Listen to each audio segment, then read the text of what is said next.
Hello third years, good morning. ഇന്ന് തൊട്ട് നമ്മൾ പീഡിയാട്രിക് നഴ്സിംഗ് അല്ലെങ്കിൽ ചൈൽഡ് ഹെൽത്ത് നഴ്സിംഗ് ആണ് പഠിക്കാൻ പോകുന്നത്. ഞാൻ കഴിഞ്ഞ ദിവസം നിങ്ങളോട് പറഞ്ഞായിരുന്നല്ലോ. തൽക്കാലം നമ്മൾ മെൻ്റൽ ഹെൽത്ത് നഴ്സിംഗ് ഒന്ന് നിർത്തി വെച്ചേക്കുവാണ്. നമുക്ക് പീഡിയാട്രിക് നഴ്സിംഗ് അല്ലെങ്കിൽ ചൈൽഡ് ഹെൽത്ത് നഴ്സിംഗ് പഠിക്കാം. ഓക്കെ, അതിനകത്ത് മെയിൻലി ഇൻട്രഡക്ടറി യൂണിറ്റ്, അങ്ങനത്തെ ഇമ്പോർട്ടൻ്റ് ആയിട്ടുള്ള പ്രിലിമിനറി യൂണിറ്റ്സ് ഒക്കെ ഞാനാണ് നിങ്ങൾക്ക് എടുക്കുന്നത്.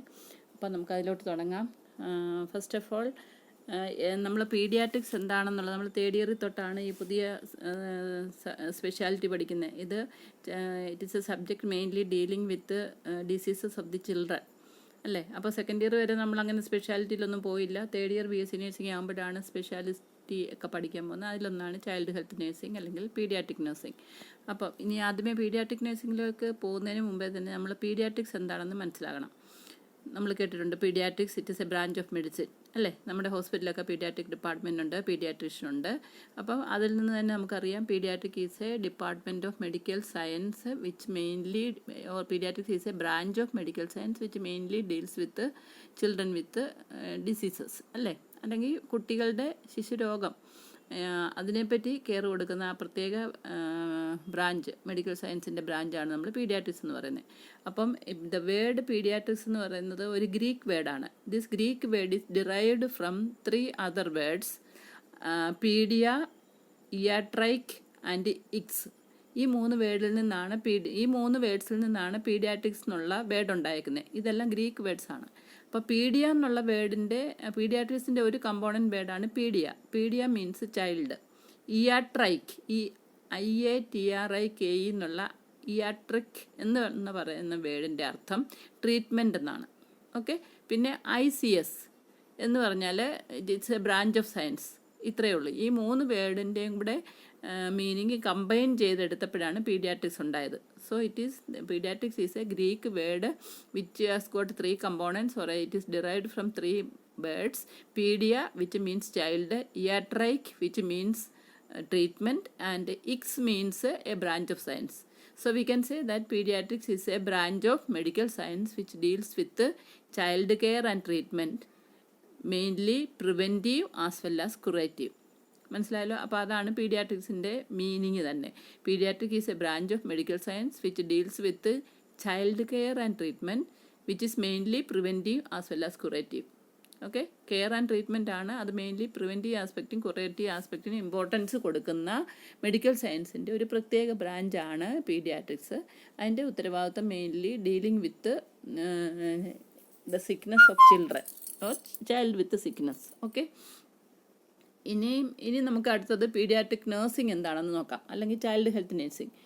Care of children from conception to adolescence in wellness and illness.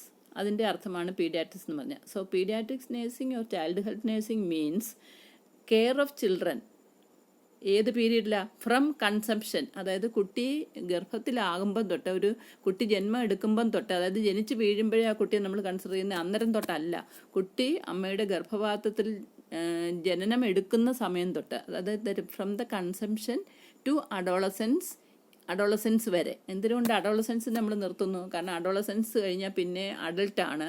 ആ ഒരു ഏജിൽ നമ്മൾ പീഡിയാട്രിക്സിനെ ഉൾപ്പെടുത്തുന്നില്ലല്ലോ. അപ്പോൾ അഡോളസൻസ് സ്റ്റേജ് എന്ന് പറയുന്ന ലാസ്റ്റ് സ്റ്റേജ് ഓഫ് ചൈൽഡ്ഹുഡ്. അപ്പോൾ ആ സ്റ്റേജ് വരെ നമ്മൾ കുട്ടികളുടെ വെൽനെസ്സിനും ഇൽനെസ്സിനും ഒക്കെ അവരെ കൺസിഡർ ചെയ്യുന്നതിനാണ് നമ്മൾ ചൈൽഡ് ഹെൽത്ത് നഴ്സിംഗ് എന്ന് പറയുന്നത്. ഇപ്പം കുട്ടികളുടെ ഈ അവസ്ഥ, അതായത് ഗർഭപാത്രത്തിൽ കുട്ടി ജനിക്കുമ്പം അല്ലെങ്കിൽ കുട്ടി രൂപം കൊള്ളുമ്പം തൊട്ട് അത് കഴിഞ്ഞ് അഡോളസൻസ് സ്റ്റേജ് പൂർത്തിയാകുന്നിടം വരെയുള്ള പീരീഡിലെ എല്ലാ അവസ്ഥകളിലും കുട്ടിയുടെ വെൽനെസ്സിലും ഇൽനെസ്സിലും കൺസിഡറേഷൻ കൊടുക്കുന്ന ഒരു ബ്രാഞ്ച് ഓഫ് നഴ്സിംഗ് ആണ് പീഡിയാട്രിക് നഴ്സിംഗ് അല്ലെങ്കിൽ ചൈൽഡ് ഹെൽത്ത് നഴ്സിംഗ്. മനസ്സിലായി? അതിനകത്ത് നമ്മൾ കുട്ടികളെ മാത്രമല്ല, അവസ്ഥ, പിന്നെ അത് കഴിഞ്ഞിട്ട് ജനിച്ചു കഴിഞ്ഞാൽ പിന്നെ ആദ്യത്തെ 1 year ഇൻഫൻസി എന്ന് പറയും. അത് നിങ്ങൾക്ക് ഡിഫറെൻറ്റ് സ്റ്റേജസ് ഉണ്ടെന്നും അതിൻ്റെ ഗ്രോത്ത് ആൻഡ് ഡെവലപ്മെൻ്റ് ഒക്കെ നിങ്ങൾ പഠിച്ചു കാണും. അപ്പോൾ ഇൻട്രായൂട്രൈൻ ലൈഫിന് നമ്മൾ ഫീറ്റസ് എന്നാണ് പറയുന്നത്, അല്ലേ? Intrauterine life, the child is in utero or in uterus, we may call it as foetus. അത് കഴിഞ്ഞ് ജന്മം എടുത്തു കഴിഞ്ഞാൽ ആദ്യത്തെ 1 വർഷത്തിന് നമ്മൾ ഇൻഫൻസി എന്ന് പറയും. പിന്നെ അത് കഴിഞ്ഞ് 1 വയസ്സ് തൊട്ട് 3 വയസ്സ് വരെയുള്ള സമയത്തിന് ടോട്ട്ലർ എന്ന് പറയും, അല്ലേ? പിന്നെ 3 to 5 yearsന് പ്രീ സ്കൂൾ ചൈൽഡ്, അല്ലെങ്കിൽ 3 to 6 years, അതായത് സ്കൂളിൽ പോകുന്നിടം വരെയുള്ള സമയത്തിന് പ്രീ സ്കൂളർ എന്ന് പറയും. പ്രീ സ്കൂൾ ടൈം എന്ന് പറയും. അത് കഴിഞ്ഞിട്ട് സ്കൂൾ ഏജ്, അത് കഴിഞ്ഞിട്ട് നമ്മൾ സ്കൂൾ ഏജും കഴിഞ്ഞിട്ടാണ് പിന്നെ മുന്നോട്ട് പോകുമ്പോഴാണ് സ്കൂൾ ഏജ് എന്ന് പറഞ്ഞാൽ നമുക്കറിയാം 10ാം ക്ലാസ് വരെ പഠിക്കുമ്പോൾ തന്നെ കുട്ടികൾക്ക് 15 വയസ്സൊക്കെ ആകും, 16 വയസ്സൊക്കെ ആകും. പക്ഷേ അതും കൂടെ ഏർലി അഡോളസെൻസിൽ ഇൻറ്റഗ്രേറ്റ് ചെയ്താണ് വരുന്നത്. മനസ്സിലായോ? അപ്പോൾ അഡോളസെൻസ് എന്ന് പറയുന്നത് അക്കോർഡിംഗ് ടു WHO 11 വയസ്സ് വരെ തൊട്ട് 18 വയസ്സ് വരെ അല്ലെങ്കിൽ 19 വയസ്സുള്ള കാലയളവിനെ അവർ അഡോളസെൻസ് എന്ന് പറയുന്നത്. ഓക്കെ, അപ്പോൾ എന്തായാലും ഈ ഒരു കാലയളവ് മൊത്തമായിട്ടും കുട്ടികൾ സുഖാവസ്ഥയിലും അസുഖാവസ്ഥയിലും ഒക്കെ കൺസിഡറേഷൻ കൊടുക്കുന്ന നേഴ്സിങ്ങിൻ്റെ പ്രത്യേക ബ്രാഞ്ചാണ് paediatric nursing or child health nursing. Okay, പിന്നെ ഈ പീഡിയാട്രിക്സിൻ്റെ പർപ്പസ് എന്തൊക്കെയാണെന്ന് വെച്ചാൽ preventive aspect of health of individual. അതായത് ഒരു രോഗം വരാതെ, ഒരു അസുഖങ്ങളും വരാതെ നോക്കുന്ന അവസ്ഥയ്ക്കാണ് നമ്മൾ പ്രിവെൻറ്റീവ് ആസ്പെക്റ്റ് എന്ന് പറയുന്നത്. പിന്നെന്തുവാ promotive aspect, health promotion aspect എന്ന് പറഞ്ഞാൽ ഉള്ള ആരോഗ്യത്തെ മെയിൻറ്റെയിൻ ചെയ്ത് മുന്നോട്ട് കൊണ്ടുപോകുക, അതാണ് പ്രൊമോട്ടീവ്. അല്ലെ, മനസ്സിലായോ? ഹെൽത്തിനെ മെയിൻറ്റെയിൻ ചെയ്യില്ല അല്ലെങ്കിൽ ഹെൽത്ത് പ്രൊമോഷണൽ ആക്ടിവിറ്റീസിന് ഇൻവോൾവ് ചെയ്യുന്നതിനാണ് ഹെൽത്ത് പ്രൊമോട്ടീവ് ആസ്പെക്റ്റ് എന്ന് പറയുന്നത്. പിന്നെ ക്യൂറേറ്റീവ്, ഇനിയും ഹെൽത്ത് പ്രൊമോഷണൽ ആസ്പെക്റ്റീവ് ഉണ്ടെങ്കിൽ പോലും പല പല രോഗികൾക്കും ഒരുപക്ഷെ റെസിസ്റ്റൻസ് പവർ ഇല്ലാത്തതുകൊണ്ടോ വേറെ എന്തെങ്കിലും കാരണവശാൽ ആരോഗ്യത്തിന് അല്ലെങ്കിൽ ന്യൂട്രീഷൻ ശരിക്കും കിട്ടാത്തതുകൊണ്ടോ ഒക്കെ ആ കുട്ടികൾക്ക് രോഗം വന്നേക്കാം. അങ്ങനെ രോഗം വരുവാണെങ്കിൽ പിന്നെ നമ്മൾ നോക്കേണ്ട കാര്യം അതിനെ ക്യൂർ ചെയ്തെടുക്കുക എന്നുള്ള. അപ്പോൾ അത് curative aspect of paediatric nursing എന്ന് പറയാം. പിന്നെ റിഹാബിലിറ്റേറ്റീവ് എന്ന് പറഞ്ഞാൽ ചില രോഗങ്ങളുണ്ട്, ആ രോഗങ്ങൾ വന്നാലും 100% ക്യൂറേറ്റീവ് ആക്കി എടുക്കാൻ ചിലപ്പം കഴിയാതെ പോകുന്ന ചില കണ്ടീഷൻസ് ഒക്കെ ഉണ്ട്. അപ്പോൾ അപ്പോഴും ആ വ്യക്തികൾക്ക് ചില ഡിസബിലിറ്റീസോ ചില പ്രോബ്ലമോ ഒക്കെ അവർക്ക് റിമെയിൻ ചെയ്യും, പ്രോബ്ലമാറ്റിക്കായിട്ട് തന്നെ. കാരണം 100% അവരെ ക്യൂറേറ്റീവ് ആക്കാൻ പറ്റുന്നില്ല. കുട്ടികൾക്ക് പല ഇൻകേപ്പബിലിറ്റി, ഡിസബിലിറ്റി ഒക്കെ ബാക്കി വരും ആ രോഗത്തിൻ്റെ ഭാഗമായിട്ട്. അങ്ങനെയുള്ളവർക്ക് പിന്നെ നമുക്ക് കൊടുക്കാൻ പറ്റുന്ന കാര്യം എന്താണെന്ന് വെച്ചാൽ റിഹാബിലിറ്റേറ്റ് ചെയ്യാൻ മാത്രമേ കഴിയത്തുള്ളൂ. അപ്പോൾ റിഹാബിലിറ്റേറ്റ് ചെയ്യുക എന്ന് പറഞ്ഞാൽ അതിൻ്റെ അർത്ഥം കുട്ടികളിൽ എത്രമാത്രം കഴിവുകൾ അവശേഷിക്കുന്നുണ്ടോ ആ കഴിവുകളെ പരിപോഷിപ്പിച്ച് അവർക്ക് സ്വന്തം കാലം നിൽക്കാൻ, മറ്റുള്ളവരെ ആശ്രയിക്കാതെ സ്വന്തം കാലം നിൽക്കാനുള്ള ഒരു പ്രാപ്തി നേടിക്കൊടുക്കുന്നതിനാണ് നമ്മൾ റിഹാബിലിറ്റേറ്റീവ് എന്ന് പറയുന്നത്. അപ്പം അതും ചൈൽഡ് ഹെൽത്ത് നഴ്സിങ്ങിൻ്റെ അല്ലെങ്കിൽ പീഡിയാട്രിക് നഴ്സിങ്ങിൻ്റെ ഒരു ഭാഗമാണ്.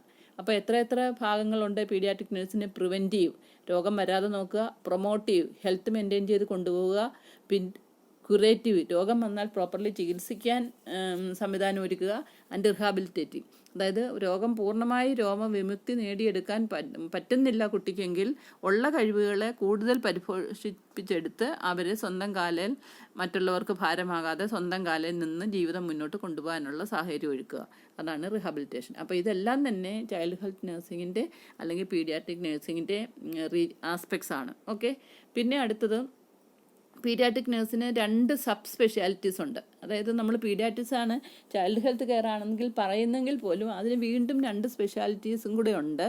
അത് കൂടുതൽ ഇമ്പോർട്ടൻസ് കൊടുക്കേണ്ട ഏത് സ്പെഷ്യാലിറ്റീസ് എന്ന് വെച്ചാൽ, ഒന്ന് നിയോനെറ്റോളജി എന്ന് പറയും. നിയോനെറ്റോളജി എന്ന് പറഞ്ഞാൽ care of that branch of paediatrics which deals with care of newborn babies. Newborn babies എന്ന് പറഞ്ഞാൽ ആദ്യത്തെ 4 ആഴ്ചക്കാലം അല്ലെങ്കിൽ ആദ്യത്തെ ഫസ്റ്റ് 28 ഡേയ്സിനാണ് നമ്മൾ നിയോനെറ്റൽ പീരീഡ് അല്ലെങ്കിൽ ന്യൂബോൺ പീരീഡ് എന്ന് പറയുന്നത്. ആ സമയത്തിന് കൂടുതൽ ഇമ്പോർട്ടൻസ് കൊടുക്കുന്നത് എന്താണെന്ന് ചോദിച്ചാൽ, ആ സമയത്ത് കുട്ടി ഗർഭാവസ്ഥയിൽ നിന്ന് ഡെലിവറി ആയി വന്നതേ ഉള്ളൂ, അവർക്ക് ഒരുപാട് റെസിസ്റ്റൻസ് പവർ കുറവാണ്, അങ്ങനെ അവർക്ക് ഒത്തിരി കെയർ വേണ്ട സമയമാണ്. അപ്പോൾ അങ്ങനെയുള്ള കുട്ടികളെ സ്പെഷ്യൽ കെയർ കൊടുത്ത് അവരെ മുന്നോട്ട് കൊണ്ടുപോകണം. ആ പർട്ടിക്കുലർ പീരീഡ്, അതായത് first 4 weeks of life is called neonatal period. അപ്പോൾ ആ ന്യൂനെറ്റൽ പീരീഡിനെ ഉള്ള രോഗത്തെപ്പറ്റിയും കുട്ടികളുടെ അവസ്ഥയെപ്പറ്റിയും കൂടുതൽ ഇമ്പോർട്ടൻസ് കൊടുക്കുന്ന പീഡിയാട്രിക്കിൻ്റെ പ്രത്യേക ശാഖയാണ് നിയോനെറ്റോളജി എന്ന് പറയുന്നത്. Okay, so neonatology deals with health of the newborn and ephebiatrics എന്ന് പറഞ്ഞാൽ ഇത് deals with adolescence health and illness. അതായത് അത് വേറൊരു ബ്രാഞ്ചാണ്. പീഡിയാട്രിക്സിൻ്റെ തന്നെ വേറൊരു ബ്രാഞ്ചാണ്, സബ് ബ്രാഞ്ചാണ് എഫിബിയാട്രിക്സ് എന്ന് പറയും, which deals with mainly health and illness of adolescent group of children. Okay, അപ്പോൾ ഈ 2 എണ്ണമാണ്. ഇപ്പോൾ പീഡിയാട്രിക് നഴ്സിങ്ങിനെ പറ്റി ഇമ്പോർട്ടൻ്റ് ആയിട്ടുള്ള കാര്യങ്ങളൊക്കെ മനസ്സിലായല്ലോ. അതായത് പീഡിയാട്രിക്സ് നഴ്സിംഗ് എന്ന് പറഞ്ഞാൽ അത് ആ ഒരു കെയർ കൊടുക്കുന്ന ഏജ് ഗ്രൂപ്പ് എപ്പം തൊട്ടെപ്പോൾ വരെയാണെന്ന് പറഞ്ഞു. അതായത് ഗർഭാവസ്ഥയിലാകുമ്പോൾ തൊട്ട് അഡോളസെൻ്റ് പീരീഡ് കംപ്ലീറ്റ് ചെയ്യുന്നിടം വരെയുള്ള സമയം അല്ലേ. പിന്നെ അതിൻ്റെ മെയിൻ ആസ്പെക്റ്റ് എന്തൊക്കെയാണെന്ന് ചോദിച്ചാൽ, പീഡിയാട്രിക് നഴ്സിങ്ങിൻ്റെ മെയിൻ ആസ്പെക്റ്റ് അല്ലെങ്കിൽ important areas where which is given importance is preventive, promotive, curative and rehabilitative care of children. പിന്നെ പീഡിയാട്രിക്സിന് 2 സബ് സ്പെഷ്യാലിറ്റീസും കൂടെ ഉണ്ട്. ഒന്ന് neonatology which deals with care of children in the newborn period, that is first 4 weeks. Then ephebiatrics which deals with health and illness of adolescent age. Okay, അപ്പോൾ ഇതാണ് പീഡിയാട്രിക്സിനെ പറ്റി നിങ്ങൾക്ക് കൂടുതലായിട്ട് അറിയാനുള്ള കാര്യം. ഓക്കെ, ഇനി അടുത്തത് നേച്ചർ ഓഫ് പീഡിയാട്രിക്സ്. ഇനി പീഡിയാട്രിക്സിന് ചില പ്രത്യേകതകളൊക്കെ ഉണ്ട്. അതായത് നമ്മൾ അഡൽട്ട് കെയർ പോലെ അല്ല പീഡിയാട്രിക് കെയർ. നമുക്കറിയാം കുട്ടികൾ എന്ന് പറയുന്നതും പ്രായപൂർത്തിയായവരെ പോലെ അല്ലല്ലോ പല പല കാര്യങ്ങളിലും. കാരണം അവരുടെ ഗ്രോത്ത് ആൻഡ് ഡെവലപ്മെൻ്റ് ഒന്നും കംപ്ലീറ്റ് അല്ല. അവർ growth and development going on ആയിട്ടുള്ള ഒരു സമയമാണ്. പിന്നെ ആ സമയത്ത് അവർക്ക് റെസിസ്റ്റൻസ് പവർ കുറവാണ്. പിന്നെ അവരൊരിക്കലും ഒരു കാര്യത്തിൽ ഇൻഡിപെൻഡൻ്റ് അല്ല. അവരെന്ന് വെച്ചാൽ അവരുടെ ബ്രെയിൻ ഡെവലപ്മെൻറ്റ് ഓക്കെ ആയിട്ടില്ല. അപ്പോൾ അങ്ങനെ വരുന്നുണ്ടെങ്കിൽ അവരെപ്പോഴും മറ്റുള്ളവരെ ഡിപ്പെൻഡൻറ്റ് പേഴ്സൺ ആണ്. അമ്മയോ അച്ഛനോ പേരൻസ് ഇവരൊക്കെ ഡിപ്പെൻഡൻ്റ് ആണ്. അവരെപ്പോഴും ഈ കുട്ടികൾക്ക് കെയറിനകത്ത് കൂടുതൽ ഇമ്പോർട്ടൻസ് കൊടുക്കണം അല്ലേ. അപ്പോൾ അതുപോലെ തന്നെ ഒരു കുട്ടി ആശുപത്രിയിലെ രോഗാവസ്ഥയിൽ ആശുപത്രിയിൽ കൊണ്ടുവന്നാൽ പോലും ഈ പറയുന്ന കുട്ടികൾക്ക് കെയർ കൊടുക്കുന്ന നഴ്സസിന് കൂടുതൽ അഡീഷണൽ റെസ്പോൺസിബിലിറ്റീസും ഒക്കെ ഉണ്ട് സാധാരണ ഒരു അഡൽട്ട് കെയർ കൊടുക്കുന്ന നഴ്സിനെക്കാട്ടിൽ. അതെന്തൊക്കെയാണെന്നൊക്കെ നമ്മൾ പീഡിയാട്രിക്സിലാണ് പഠിക്കുന്നത്. സോ നേച്ചർ ഓഫ് പീഡിയാട്രിക്സ് ആദ്യമായിട്ട് നമ്മൾ അറിയണം. എന്താണ് പീഡിയാട്രിക് നഴ്സിങ്ങിൻ്റെ പ്രത്യേകതകൾ എന്ന് ചോദിച്ചു കഴിഞ്ഞാൽ, it focus on growth and development. അതായത് മെയിൻലി കുട്ടികൾ ജനിച്ച് വീഴുമ്പോൾ തൊട്ട് പ്രായപൂർത്തിയാകുന്നിടം വരെ ഒരു പല പല സ്റ്റേജിൽ കൂടെയാണ് അവർ കടന്നു പോകുന്നത്. ഞാൻ നേരത്തെ പറഞ്ഞു, infancy, toddler, preschooler, school age group, adolescent, ഇങ്ങനെ പല പല ഏജിൽ കൂടെ അവർ കടന്നു പോകുമ്പോഴും അവരുടെ ഗ്രോത്ത് ആൻഡ് ഡെവലപ്മെൻറ്റ് നടന്നുകൊണ്ടിരിക്കുകയാണ്. ഗ്രോത്ത് എന്ന് പറയുമ്പോൾ അത് ഫിസിക്കൽ അതായത് ശാരീരികമായ വളർച്ചയ്ക്കാണ് നമ്മളെപ്പോഴും ഗ്രോത്ത് എന്ന് പറയുന്നത്. അതായത് വെയിറ്റ് കൂടുക, ഹൈറ്റ് കൂടുക, അങ്ങനെ മനസ്സിലായോ. അത് കഴിഞ്ഞ് ഡെവലപ്മെൻ്റ് എന്ന് പറയുന്നത് ഗ്രോത്ത് അല്ല, അത് മെൻ്റൽ കപ്പാസിറ്റി ഒക്കെ കൂടിയെടുക്കുന്ന, അതായത് ഇമ്പോർട്ടൻസ് കൊടുക്കുന്ന ഒരു ഏരിയയാണ് ഡെവലപ്മെൻ്റൽ ഏരിയ. അപ്പോൾ ഇത് രണ്ടും കൂടെ ചേരുമ്പം മാത്രമേ കുട്ടിയുടെ വളർച്ച മുന്നോട്ട് പോകത്തുള്ളൂ. അല്ലെങ്കിൽ വളർച്ച പൂർത്തിയാകണമെങ്കിൽ ഈ കുട്ടി different stages of growth and ഡെവലപ്മെൻറ്റിൽ കൂടെ പാസ് ചെയ്ത് മുന്നോട്ട് പോകണം. അപ്പോൾ അതുകൊണ്ട് പീഡിയാട്രിക് നഴ്സിംഗ് അല്ലെങ്കിൽ ചൈൽഡ് ഹെൽത്ത് നഴ്സിംഗ് ഏറ്റവും അധികം ഇമ്പോർട്ടൻസ് കൊടുക്കുന്നത് കുട്ടിയുടെ ഗ്രോത്ത് ആൻഡ് ഡെവലപ്മെൻറ്റിലാണ്. മനസ്സിലായോ. ഗ്രോത്ത് ആൻഡ് ഡെവലപ്മെൻറ്റ് പ്രോപ്പർലി പോയെങ്കിൽ മാത്രമേ കുട്ടികൾക്ക് പ്രായപൂർത്തിയായ നല്ല ആരോഗ്യവാനായ ഒരു അഡൽട്ടായിട്ട് എത്താൻ പറ്റത്തുള്ളൂ. അപ്പോൾ ഈ ഗ്രോത്ത് ആൻഡ് ഡെവലപ്മെൻ്റ് ഒക്കെ പ്രോപ്പർലി പോകുന്നുണ്ടോ, അതിനകത്ത് എന്തെങ്കിലും കുഴപ്പം സംഭവിക്കുന്നുണ്ടോ എന്നുള്ള കാര്യം നേഴ്സസ് വളരെ വിജിലൻ്റായിട്ട് ഒബ്സർവ് ചെയ്യണം. ഇപ്പോൾ തന്നെ നമുക്കറിയാം, നമ്മൾ മൈൽ സ്റ്റോൺ ഓഫ് ഡെവലപ്മെൻറ്റ് പഠിക്കുന്നു. ആദ്യമേ കുട്ടി അമ്മയുടെ മുഖത്ത് നോക്കുന്നത് എപ്പോഴാണ്, മുഖത്ത് നോക്കി ചിരിക്കുന്നത് എപ്പോഴാണ്, തല പൊക്കി പിടിക്കുന്നത് എപ്പോഴാണ്, പിന്നെ കമിഴ്ന്ന് വീഴുന്നത് എപ്പോഴാണ് അല്ലേ. അങ്ങനെ പിന്നെ കമിഴ്ന്ന് വീണിട്ടാണേലും കുട്ടി ക്രോൾ ചെയ്യുന്നത് അല്ലെങ്കിൽ മുട്ടയിൽ എഴുതുന്നത് എപ്പോഴാണ്, പിന്നെ ഇരിക്കുന്നത് എപ്പോഴാണ്, പിടിച്ച് നിൽക്കുന്നത് എപ്പോഴാണ്, പിടിക്കാതെ നിൽക്കുന്നത് എപ്പോഴാണ്, പിന്നെ നടക്കുന്നത് എപ്പോഴാണ്. ഇങ്ങനെ ഒരുപാട് കാര്യങ്ങൾ നമ്മൾ ഗ്രോത്ത് ആൻഡ് ഡെവലപ്മെൻറ്റിൽ അതിനൊക്കെ കറക്റ്റ് ടൈമിൽ കുട്ടി ചെയ്യണം. ഇന്ന സമയത്ത് ഇരിക്കണം, ഇന്ന സമയത്ത് നടക്കണം. അങ്ങനെ നോർമൽ ഒരു ഗ്രോത്ത് ആൻഡ് ഡെവലപ്മെൻറ്റും നോർമൽ മൈൽ സ്റ്റോൺസ് ഓഫ് ഡെവലപ്മെൻറ്റും ഉണ്ട്. അപ്പോൾ ഈ ക്ലൂ വെച്ചാണ് നമ്മളെപ്പോഴും കുട്ടിയുടെ ഗ്രോത്ത് ആൻഡ് ഡെവലപ്മെൻറ്റിനെ അസസ് ചെയ്യുന്നത്. അപ്പം മൈൽ സ്റ്റോൺ ഓഫ് ഡെവലപ്മെൻറ്റ് എന്തെങ്കിലും ഡീവിയേറ്റ് ചെയ്ത് പോകുമെന്ന് പറഞ്ഞാൽ അതിൻ്റെ അർത്ഥം കുട്ടിയുടെ ഗ്രോത്ത് ആൻഡ് ഡെവലപ്മെൻറ്റ് നോർമൽ അല്ല, എന്തോ കുഴപ്പം എവിടെയോ ഉണ്ടെന്നാണ്. അപ്പോൾ അതിന് പരിഹാരം കണ്ടെത്തുക, പരിഹാരം നിർദ്ദേശിക്കുക, അത് ഇംപ്ലിമെൻറ്റ് ചെയ്യുക എന്നുള്ളതൊക്കെ കുട്ടികളെ ട്രീറ്റ് ചെയ്യുകയും കെയർ ചെയ്യുകയും ചെയ്യുന്ന ഹെൽത്ത് പേഴ്സണലിൻ്റെ ഇമ്പോർട്ടൻറ്റ് റെസ്പോൺസിബിലിറ്റി ആണ്. ഓക്കെ, അതാ പറയുന്നത് it focus on growth and development എന്ന് പറഞ്ഞാൽ അതാണ്. ഓക്കെ, അപ്പോൾ നമ്മൾ ഈ മൈൽ സ്റ്റോൺസ് ഓഫ് ഡെവലപ്മെൻറ്റും ഇപ്പോൾ തന്നെ ഒരു കുട്ടിക്കും ജനിക്കുമ്പോൾ എത്ര വെയിറ്റ് ആയിരിക്കണം, നോർമൽ വെയിറ്റ് എത്ര, ആ വെയിറ്റ് 6 months ആകുമ്പോൾ എത്ര കൂടണം, പിന്നെ 1 വയസ്സാകുമ്പോൾ എത്ര കൂടണം, പിന്നെ അടുത്ത സ്റ്റേജിൽ വരുമ്പോൾ അവരുടെ വെയിറ്റ് എത്രമാത്രം കൂടിക്കൊണ്ടിരിക്കണം, ഇങ്ങനെ എല്ലാം ഉണ്ട്. ഒരുപാട് കാര്യങ്ങൾ നമ്മൾ ഗ്രോത്ത് ആൻഡ് ഡെവലപ്മെൻറ്റിൽ അറിഞ്ഞിരിക്കണം. എങ്കിൽ മാത്രമേ നമുക്ക് കുട്ടികളെ നല്ലപോലെ അസസ് ചെയ്ത് അവരുടെ ഗ്രോത്ത് ആൻഡ് ഡെവലപ്മെൻ്റ് ഒക്കെ ഓക്കെ ആണോ, അതിനകത്ത് എന്തെങ്കിലും കുഴപ്പമുണ്ടോ, ഡോക്ടറെ കാണിക്കേണ്ട ആവശ്യമുണ്ടോ, മെഡിക്കൽ സപ്പോർട്ട് കൂടുതൽ കൊടുക്കേണ്ട എന്തെങ്കിലും പ്രശ്നങ്ങൾ കുട്ടികൾക്കുണ്ടോ, ഇതൊക്കെ അറിയണമെങ്കിൽ ഗ്രോത്ത് ആൻഡ് ഡെവലപ്മെൻറ്റിന് ഫസ്റ്റ് ഇമ്പോർട്ടൻസ് കൊടുക്കണം. അപ്പം ഒരു പീഡിയാട്രിക് നഴ്സിൻ്റെ അല്ലെങ്കിൽ ഒരു ചൈൽഡ് ഹെൽത്ത് നഴ്സിൻ്റെ ഇമ്പോർട്ടൻറ്റ് റെസ്പോൺസിബിലിറ്റിയിൽ ഫസ്റ്റ് ആൻഡ് ഫോർമോസ്റ്റ് ആണ് that is focusing on the growth and development of the child. Okay, പിന്നെ second focus on health promotion. Health promotion എന്ന് പറഞ്ഞാൽ അതിൻ്റെ അർത്ഥം കുട്ടിയുടെ അവസ്ഥ മെയിൻറ്റെയിൻ ചെയ്ത് കൊണ്ടെങ്കിൽ അവരുടെ ഹെൽത്തിനെ എപ്പോഴും പ്രൊമോട്ട് ചെയ്യണം. അപ്പോൾ ഹെൽത്തിനെ പ്രൊമോട്ട് ചെയ്യാന്ന് പറഞ്ഞാൽ ഇപ്പോൾ ലൈഫിൽ നമ്മൾ ആരോഗ്യപരമായ കാര്യങ്ങൾ നോക്കുമ്പോൾ രണ്ടവസ്ഥയിലാണ് മനുഷ്യൻ എപ്പോഴും ഉള്ളത്. ഒന്ന് ഹെൽത്തി അവസ്ഥ, ഒന്ന് അൺഹെൽത്തി. ഈ രണ്ടവസ്ഥയിലല്ലാതെ മനുഷ്യൻ്റെ ഹെൽത്ത് ജീവിതം ഇല്ല. അപ്പോൾ അങ്ങനെ വരുന്നുണ്ടെങ്കിൽ ഹെൽത്ത് പ്രൊമോട്ട് ചെയ്യുക എന്ന് പറഞ്ഞാൽ ആ ആരോഗ്യാവസ്ഥ പ്രൊമോട്ട് ചെയ്തെങ്കിൽ മാത്രമേ രോഗങ്ങളെ അകറ്റി നിർത്താൻ പറ്റത്തുള്ളൂ, അല്ലേ? അപ്പോൾ ഹെൽത്ത് പ്രൊമോഷൻ എന്ന് പറഞ്ഞാൽ അതിൻ്റെ അർത്ഥം എന്തുവാ? അതെങ്ങനെയൊക്കെയാണ് ചെയ്യുന്നതെന്ന് ചോദിച്ചാൽ ഇപ്പോൾ തന്നെ ന്യൂട്രീഷൻ നല്ലപോലെ കൊടുക്കുക, വേണ്ട ആഹാരം വേണ്ട രീതിയിൽ, ഗ്രോത്ത് ആൻഡ് ഡെവലപ്മെൻറ്റിന് വേണ്ട രീതിയിലുള്ള ആഹാരം, അതായത് പ്രോട്ടീൻ. ബോഡിയിൽ ഒത്തിരി ഗ്രോത്ത് എന്ന് പറയുമ്പോൾ ഒത്തിരി സെൽസ്, ടിഷ്യൂസ് ഇതൊക്കെ ഫോം ചെയ്യുന്ന സമയമാണ്. അപ്പോൾ അത് വേണമെങ്കിൽ പ്രോട്ടീൻ ഇമ്പോർട്ടൻസ് കൂടുതൽ കൊടുക്കുന്ന ആഹാര പദാർത്ഥങ്ങൾ കുട്ടികൾക്ക് കൊടുക്കണം. പിന്നെ വൈറ്റമിൻസും മിനറൽസും ഒക്കെ അത്യാവശ്യമാണ് ഗ്രോത്ത് ആൻഡ് ഡെവലപ്മെൻറ്റ്. അതിന് ആവശ്യമായിട്ട് ആഹാര പദാർത്ഥങ്ങൾ കൊടുക്കണം. ബാലൻസ്ഡ് ഡയറ്റ് കൊടുക്കണം. പിന്നെ കുട്ടിയുടെ അഡീഷണൽ റിക്വയർമെൻറ്റ്, ഗ്രോത്തിൻ്റെ അഡീഷണൽ റിക്വയർമെൻറ്റ് അനുസരിച്ചുള്ള ആഹാരം അതുപോലുള്ള ഫുഡും പ്രൊവൈഡ് ചെയ്യണം. മനസ്സിലായോ? പിന്നെ പല പല രോഗങ്ങൾ, കമ്മ്യൂണിക്കബിൾ ഡിസീസ് അല്ലെങ്കിൽ വേറെങ്കിലും രോഗങ്ങളൊക്കെ വരാൻ സാധ്യതയുണ്ട് ഈ ഏജ് ഗ്രൂപ്പിൽ. അപ്പോൾ ആ ഒരു രോഗങ്ങൾ വരാതിരിക്കാൻ വേണ്ടി അവരുടെ ഹെൽത്ത് മെയിൻറ്റെയിൻ ചെയ്ത് കൊണ്ടുപോകണം. അപ്പോൾ പല പല കാര്യങ്ങളുണ്ട്. ഇപ്പോൾ തന്നെ നമുക്കറിയാം കുട്ടികൾക്ക് ഇമ്മ്യൂണൈസേഷൻ കൊടുക്കുന്നു. അത് പ്രിവെൻറ്റീവ് ആസ്പെക്റ്റ് ആണെന്ന് നമ്മൾ പറഞ്ഞാൽ പോലും അത് ഇൻഡയറക്റ്റ് ഹെൽത്തിനെ പ്രൊമോട്ട് ചെയ്യുന്ന ഒരു കാര്യം കൂടെയാണ്, അല്ലേ? അപ്പോൾ അങ്ങനെയുള്ള കാര്യങ്ങൾക്കൊക്കെ കൂടുതൽ ഇമ്പോർട്ടൻസ് കൊടുക്കുക എന്ന് പറയുന്നത് focus on health promotion. Okay, അപ്പം അതിനകത്ത് ഇപ്പോൾ ആദ്യത്തെ ഞാൻ പറഞ്ഞു focus on growth and development എന്ന് പറഞ്ഞു. പിന്നെ അതിൻ്റെ ഫോക്കസിങ് ഓൺ ഹെൽത്ത് പ്രൊമോഷൻ എന്ന് പറഞ്ഞാൽ ഹെൽത്തിന് കൂടുതൽ ഇപ്പം മെയിൻറ്റെയിൻ ചെയ്യുന്ന ഹെൽത്തിന് കൂടുതൽ ഇമ്പോർട്ടൻസ് കൊടുത്ത് ഹെൽത്ത് മെയിൻറ്റെയിൻ ചെയ്ത് കൊണ്ടുപോവുക. അതിനകത്ത് രോഗങ്ങളൊന്നും വരാൻ പാടില്ല. അതുകൊണ്ട് തന്നെ കുട്ടിയുടെ ഹെൽത്തിനെ മെയിൻറ്റെയിൻ ചെയ്ത് കൊണ്ടുപോകുക. അതിനകത്ത് കൂടുതൽ ഇമ്പോർട്ടൻസ് കൊടുക്കണമെന്ന് പറഞ്ഞാൽ ഞാൻ പറഞ്ഞല്ലോ, ഗ്രോത്ത് ആൻഡ് ഡെവലപ്മെൻറ്റിന് ആവശ്യമായിട്ടുള്ള ഭക്ഷണ പദാർത്ഥങ്ങൾ കൊടുക്കണം, ബാലൻസ്ഡ് ഡയറ്റ് കൊടുക്കണം, പ്രോട്ടീൻ റിച്ച് ഫുഡ് കൊടുക്കണം.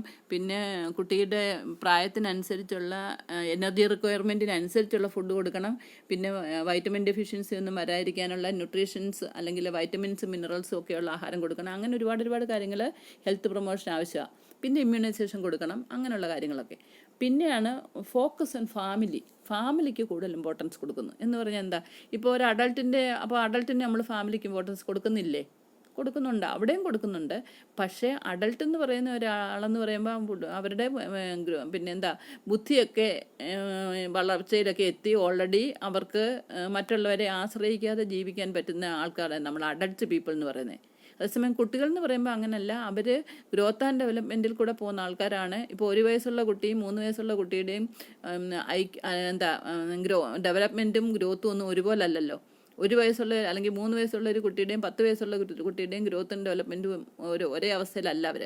അപ്പോൾ അങ്ങനെ വരുന്നുണ്ടെങ്കിൽ അവരുടെ ബ്രെയിൻ ഡെവലപ്മെൻറ്റ് നടന്നുകൊണ്ടിരിക്കുകയാണ്. അല്ലെങ്കിൽ നമുക്കറിയാം ആദ്യത്തെ 6 വർഷമാണ് കുട്ടികൾക്ക് കൂടുതലും ബ്രെയിൻ ഡെവലപ്മെൻറ്റ് കംപ്ലീറ്റ് ആകുന്നത്. അപ്പോൾ ബ്രെയിൻ ഡെവലപ്മെൻറ്റ് കംപ്ലീറ്റ് ആയെങ്കിൽ മാത്രമേ അവരുടെ മൂവ്മെൻറ്റിനെയൊക്കെ ഓക്കെ ആക്കാനും കൺട്രോൾ ചെയ്യാനും ഒക്കെ പറ്റുന്ന സെൻറ്റേഴ്സൊക്കെ ബ്രെയിനിൽ ഡെവലപ്പ് ചെയ്യത്തുള്ളൂ.